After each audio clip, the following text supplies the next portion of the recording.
The purpose of this video is to train every Dunkin' and Donut employee on how to wrap a pallet correctly.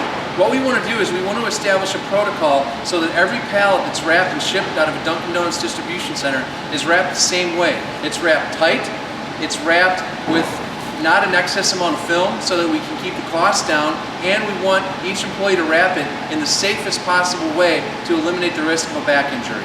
So what I'm going to do when we start it, what we're going to do is we're going to put 2 wraps on the top.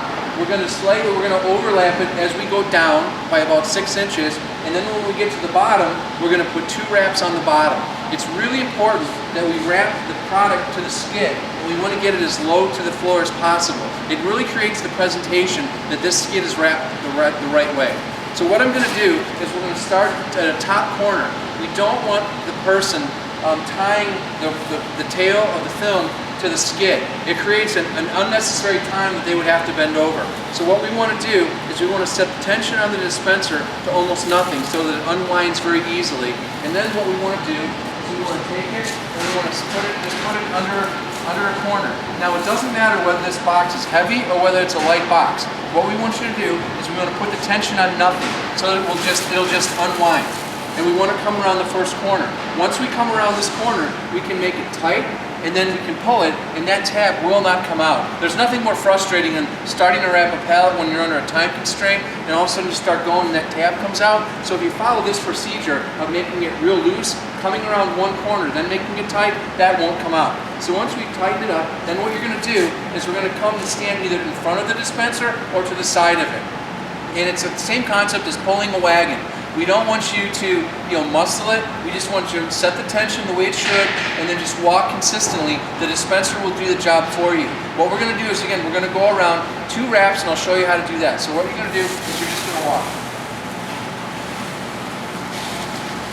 Again, as you can see, I have the ends of the dispenser are either pointing toward the pallet or slightly behind. That's what we want. So that was 1 time around.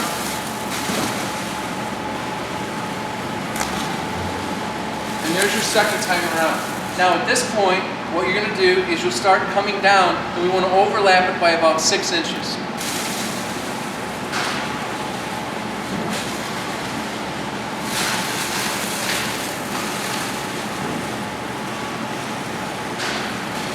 Now, once we come to this point, this is really important. We want to preserve the lower back. We don't want the employees bending over at the waist. That creates unnecessary strain on your back, and that's the one thing that we want to avoid.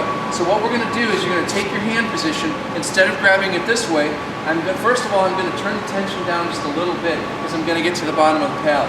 Then what I'm going to do is I'm going to turn my hand and I'm going to grab it this way, and I'm going to put it right at my side so that my lower back is straight, and now I'm going to use my lower quad muscles on my legs. That will protect the human body to eliminate the risk of the back injury. And then what I'll do is I'll put it at my side, and then I'll continue to walk.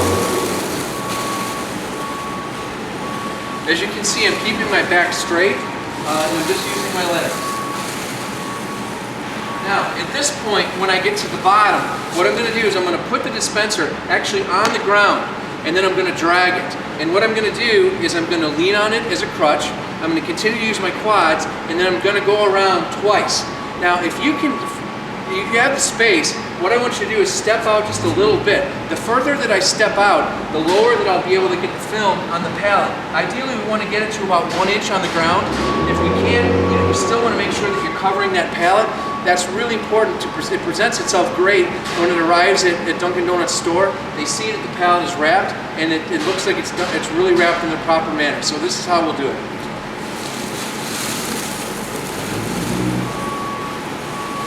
That's once.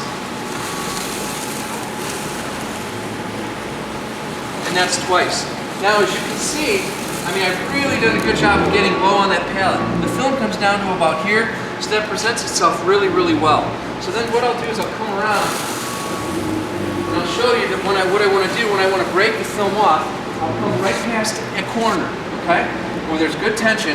I'm going to take my finger and I'm going to poke it right through the middle. Now at that point, I'm going to take my thumb and I'm going to stick it through the hole, rip down, rip up, and then I'm going to take that tail and wipe it down so that tail won't come out. And that's the way you're going to wrap the pallet.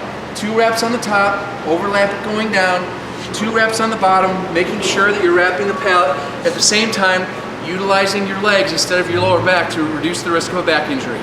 Thank you for your time.